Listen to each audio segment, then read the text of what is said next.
Kalau kau rasa kau akan mati, you will die macam tu je. Tapi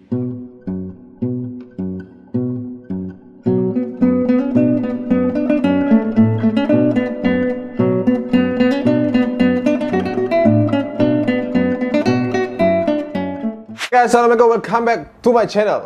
Gitu. Alright guys, so hari ni hari Jumaat, aku sebenarnya nak berkongsi dengan korang tentang satu isu ataupun satu video ni di mana aku baru tengok sikit lah, tapi aku tak sanggup nak tengok sampai habis sebabkan dia terlalu pilu tau. Tak tahu nak cakap macam mana. Sedih gila tu. Sebab okay, cerita dia macam ni. Ada seorang budak ni, aku tak sure dia berapa umur dia, tapi dia baru sahaja kehilangan bapa dia, and dia sekarang ditahan di pusat kuarantin. Yang aku fahamkan lah, mak dia, ibu dia ada dekat dalam ICU, and then dia punya kakak ke abang dengan adik dia ditempatkan di tempat kuarantin yang lain. And then sekarang dia alone dekat pusat kuarantin tu. Tapi apa yang bestnya, apa yang mengharukan videonya adalah macam mana that crowd ataupun pesakit-pesakit lain yang ada dekat dalam pusat kuarantin tu bantu dia, moral support. Tak nak cerita banyak. Jangan lupa kalau korang suka video ni, like and share, subscribe dan tekan bell notification. Kita tengok teruslah video tu. Tak nak pening-pening kepala. Let's jom. Kita tengok dulu. So yang mana-mana mungkin belum tengok, jom kita tengok sama-sama dengan aku. Jom. Mana-mana video dia. Okay.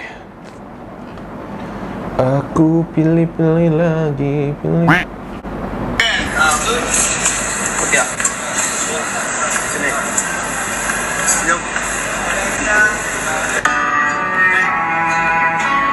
Kesian tu, kecil lagi kan.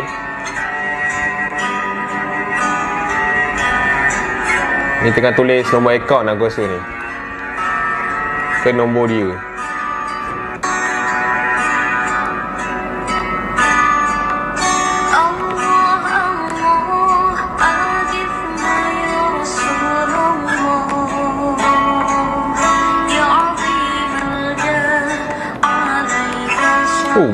Semangat kilat.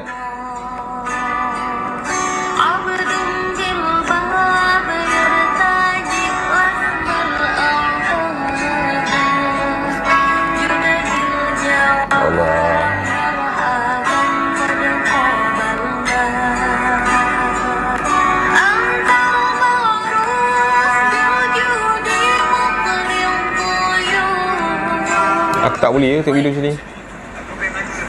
Saya okey ke? Saya okey. Jangan risau pada saya. Jangan risau pada saya. Assalamualaikum. Waalaikumsalam. Allahu Akbar. Video ni seminit lebih. Dia menceritakan apa yang jadi dekat pusat kuarantin tu. Ya Allah, ya Tuhanku. Kita tengok adik tu macam tenang kan, macam kuat. Tapi dalam tu siapa tahu kan. Siapa yang pernah hilang ayah, pernah hilang mak, tahulah betapa sakit and dalamnya perasaan tu. Aku tak boleh nak gambarkan macam mana. Saya okey sekarang. Saya okey. Jangan risau pada saya. Jangan risau pada saya. Assalamualaikum. Waalaikumsalam. Aduh, yai. Sedih tu. Muka siapa ni? Muka siapa ni? Oh, viral lah. Jadi saya jadi artis lah ni, kaya lah besok. Apa ni? Apa ni? Comel. Viral terus. Saya jadi artis. Dia macam tu lah. Bila dalam keadaan macam ni kan, dia dikelilingi oleh orang-orang yang menyokong, bagi support moral. Mungkin time tu dia tak rasa sangat tahu pasal kehilangan, ataupun dia tak terfikir sangat pasal kehilangan ayah dia. Yelah, aku nampak that effort abang-abang atau pakcik-pakcik yang ada dekat area-area Maib Sedang ataupun pusat kuarantin tu kan. Dia orang macam mana orang kata?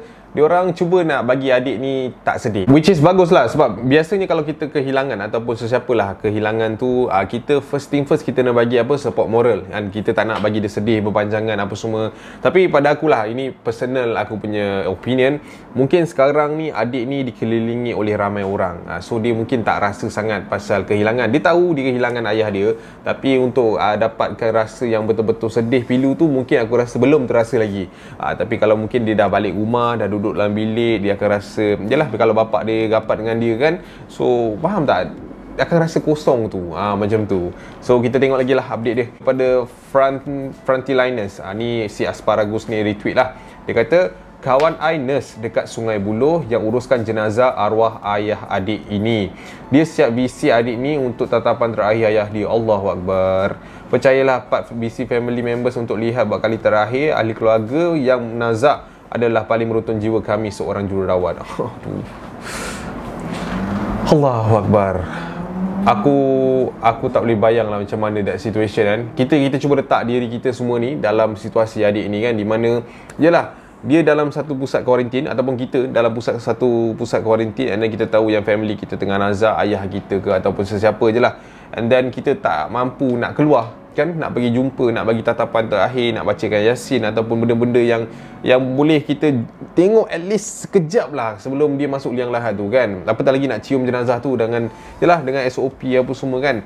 So apa yang dia boleh buat, just VC, faham tak? Yelah kalau aku jadi jururawat kat situ pun mungkin meleleh air mata. Aish, kan?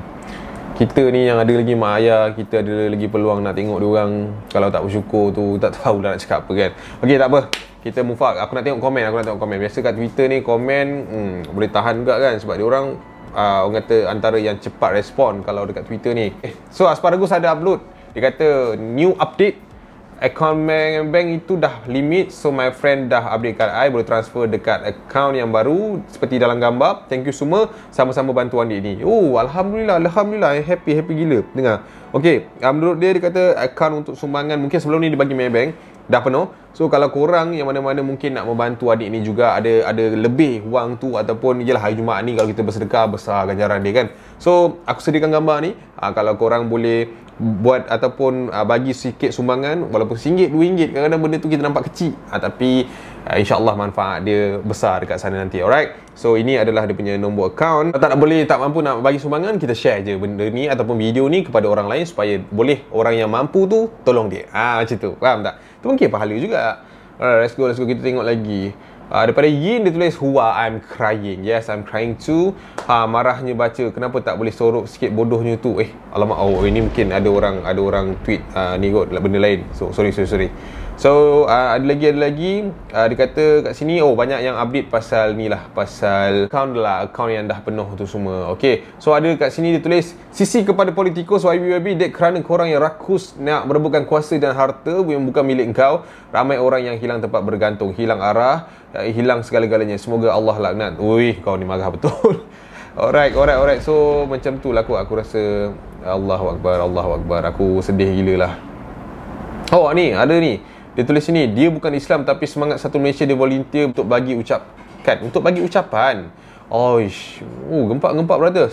Big salute for you brother. So adik ni nampak masih in denial, masih ingat nothing's happen. Riak wajah dia macam terpaksa cool sebab orang sekeliling dia nak dia kuat. I can't imagine how they feel when dia dah keluar daripada situ. And so orang yang pergi ziarah ayah dia and tengok mak dia dekat ICU. Betul macam aku cakap tadi, mungkin time ramai tak rasa tu kan. Time ramai memang tak rasa macam dikelilingi oleh orang, so kita rasa sibuk. Tapi bila kita back to orang kata one man room punya situation, kan macam masih bela apa yang berlaku. Harap bila masanya dia dah faham, dia boleh tabah yang kuat. Harap orang keliling dia boleh bantu hingga terus. Dia jangan kalah daripada orang-orang jahat bagi kesempatan. So macam itulah cerita dia. Tapi memanglah aku boleh cakap dugaan adik ni memang kuat, berat, tapi Tuhan tahu yang dia boleh tanggung, yang dia boleh hadap. So Tuhan turunkan ujian tu kepada dia. Kita harap, kita doakan untuk adik tu tabah, insya-Allah. Okay, aku tak tahu nama adik tu apa, tak ada orang share pun dekat Twitter ke kat mana-mana. Kita just doakanlah dia, kalau yang mana boleh mampu untuk sumbanganlah kan. Okay, so kita wrap untuk cerita adik tadi. Aku ada tengok sekarang kan dekat pusat kuarantin tu, macam-macam sekarang. Ada yang dah buat catwalk show. Dia macam best gila kat dalam tu. And sekarang tadi aku baru perasan dia orang ada update tentang dia orang dah nak discharge tau. Maknanya dia keluar daripada situ lah. Dia orang nyanyi lagu balik kampung ramai-ramai. Ya Allah, meriahnya.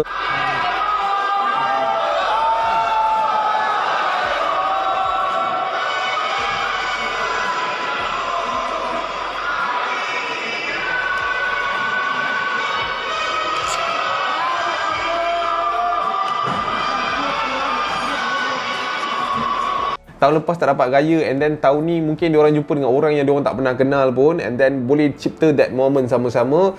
And benda tu dia boleh dijadikan sebagai satu kenangan. Siapa kata orang yang positif COVID-19 ni akan hidup dalam keadaan stres, hidup dalam keadaan yang berpenyakit apa semua? Tak. It's back to us sebenarnya. Macam mana besar pun penyakit kau, kanser ke, ataupun tak ada harapan untuk hidup ke, ataupun apa pun, that is how you fight that. Faham tak? I be like, kalau kau rasa kau akan mati, you will die macam tu je. Tapi kalau rasa kau nak fight, kau nak cheer up dalam hidup ni, it will be something good nanti. Macam ni lah. Kan diorang tahu diorang semua positif, tapi dalam keadaan yang macam tu diorang boleh satu padu tolong adik ni tadi, diorang boleh cheer up that situation. Diorang tak adalah negatif, menangis dalam katil. Tak ada, semua benda okey kan. So kepada siapa-siapa yang mungkin positif, aku just doakan korang cepat sembuh. Stay positif, bukan positif COVID-19 ni positif, tapi yang mana yang belum kena positif minta dijauhkan. Tapi jangan pandang yang positif ni sebagai unsur yang negatif untuk kita jauhkan. Kita ni sama je, okey? Mungkin masa dia dah sampai, masa kita belum sampai. Satu lagi, ke mana kita pergi, tolonglah jangan menyombong, janganlah nak kata penting diri, duduk dalam bilik ke berkurung sendiri. Campur sikit masyarakat. Cipta kenangan, cipta momen, insya-Allah benda tu boleh jadikan satu yang baik untuk kita, inspirasi untuk kita. And last but not least, aku ada baca juga tentang ada seorang ahli politik yang tengah nak buat surat nak bagi Agong untuk buat pilihan raya. Aku tak tahu apa dia nak buat, tapi korang sebagai rakyat boleh fikirlah ni. Macam itulah cerita dia. Alright, so, macam itulah untuk konten hari ni. Terima kasih kerana menonton. InsyaAllah kalau yang baik tu datang daripada dia, yang buruk tu datang daripada aku. Kita bantu mana yang boleh, kita buat apa yang perlu, kita tinggalkan dan jauhkan mana yang tak perlu. Alright, so jaga SOP, jaga diri. InsyaAllah COVID-19 ni kita boleh fight macam biasa, macam dulu. Mana-mana kat rumah tu, stay at home. PKP ni buatlah benda yang berfaedah. Okay, I see you. Assalamualaikum. Peace.